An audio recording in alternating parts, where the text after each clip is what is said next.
Okay, so once upon a time there was a super popular plan, but mostly joke, about storming Area 51 on September 20th, 2019. I've run out of clever scenarios and comparisons to make, so let's talk about velocity and speed in terms of something super stupid.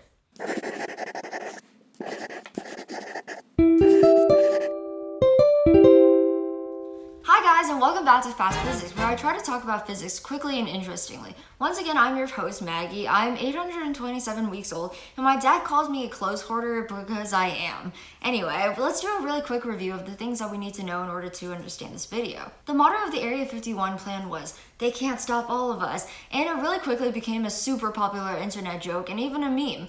But let's also review what was covered in my last video. Position is an object's location in space at a particular point in time, and it's always in relation to a frame of reference. We write position as x, which is the distance between the object and the frame of reference. Displacement is a change in position in a certain direction, which is written as delta x, or the difference between the final and initial positions. So it's basically the distance traveled in a certain direction. Displacement is a vector quantity because it has direction along with a magnitude, whereas distance is a scalar quantity because it only has magnitude. Now that we have all that out of the way, let's put all those things together. Area 51, displacement, distance, time, together to talk about velocity and speed. So let's say that you and your friend actually decide to answer the call and go to Area 51. Your friend isn't as fully committed to the cause as you are, so while you're actively storming the place, they stand back to video your glorious charge for you. You run forward at a constant pace. You don't want to burn through your energy too soon, away from your friend and towards Area 51. So when we talk about your position, we can talk about it as the distance that you are away from your friend. So in this case, our frame of reference would be your friend. Let's graph your position over time. Time is almost always the x-axis, so let's put your position in meters away from your friend on the y-axis. So at time 0, you and your friend are right next to each other, so let's start you off at 0 meters. Once you start moving at a speed of say 3 meters per second, we can start graphing the change in your position. Now, wait a second, what exactly is speed again? Well, speed is the distance you travel in a specific amount of time, or distance divided by time. Since speed is based on distance, it's scalar and only has magnitude. We don't say that it's in any direction, that's velocity. So you start moving at a speed of 3 meters per second for 5 seconds. So we go up 3 and to the right 1, 5 times. Now, how far did you move? What distance did you cover? Well, if we look across to the y-axis here, we see that you traveled 15 meters. That's the distance you traveled, so what's your displacement? Well, it's your change in position, or the difference between your final and initial positions. So it'd be 15 meters, the magnitude, towards Area 51, the direction. Your velocity, displacement divided by time, would be 3 meters per second towards Area 51. Now, let's say that you've reached the gates of Area 51. The gates, the threshold, the entrance, I have no clue what's there.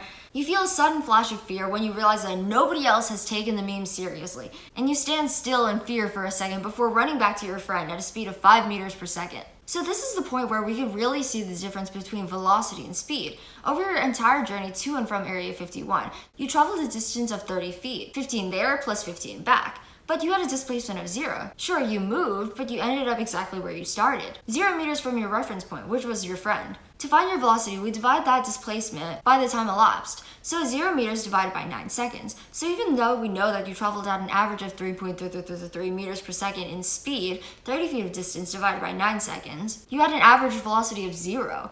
Let's go back to that average speed of 3.333 meters per second. Didn't I say earlier that you ran to Area 51 at a speed of 3 meters per second and back to your friend at a speed of 5 meters per second? Well, those were your instantaneous speeds, or your speed at that particular point in time. We can find that instantaneous speed by looking at the slope of the line at that particular point on the x-axis and taking the absolute value of it. Slope is rise over run, which in this case is change in position or displacement over time. Taking the absolute value gets rid of any negative numbers that direction might cause, so we get distance over time, which is our instantaneous speed. In the same way, doing the same thing but without taking the absolute value of our slope gives us our instantaneous velocity. If we look at this section of the graph where you were heading back towards your friend and the slope was negative, we see that you had a velocity of negative 5 meters per second. Because our reference point was your friend, the negative just means that your position was changing towards your friend. Now that we've graphed that scenario onto a position time graph, let's graph it on a velocity time graph as well. As we can see here, those first 5 seconds, you were traveling at a rate of 3 meters per second away from your friend, which is positive. We can graph that as a straight line on our velocity time graph, because your velocity didn't change over those first 5 seconds. Sure, your position was changing, but at a steady rate and in the same direction. Now, let's look at this point where you stopped for a second. At that point, your instantaneous velocity was 0 meters per second, right? The change in position was 0, while the amount of time that passed was 1 second. So on our velocity time graph here, we can mark that as a shorter straight line at 0 for 1 second, because you stayed stationary for that entire second. Finally, let's look at this last line segment here. Your position changed from an initial 15 meters away from your friend to a final 0 meters from your friend, making your displacement negative 15 meters, or 15 meters back towards your friend. We divide that by the 3 seconds it took to travel, so we get a velocity of negative 5 meters per second for 3 seconds. Let's mark that on our graph here as another straight line, but down at negative 5 meters per second here. Now, we drew our velocity time graph based on our position time graph, but could we do the opposite?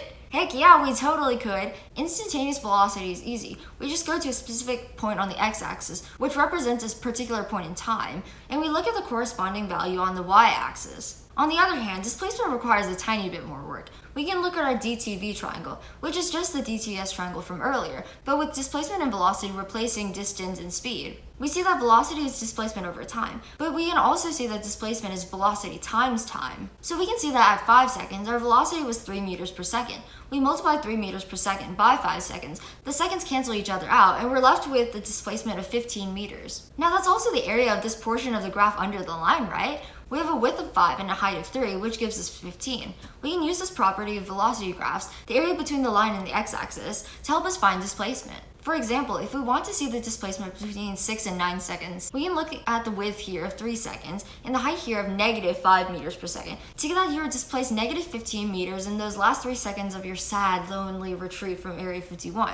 And if we want to get your total displacement, we can add those two areas together. Positive 15 meters plus negative 15 meters to get that your total displacement was 0 meters, like we saw earlier. I hope that you enjoyed this video and look forward to my next video, which will be about acceleration. Finally, the aliens and I ask that you like and subscribe to my channel, and that you have an out-of-the-world awesome day. Bye!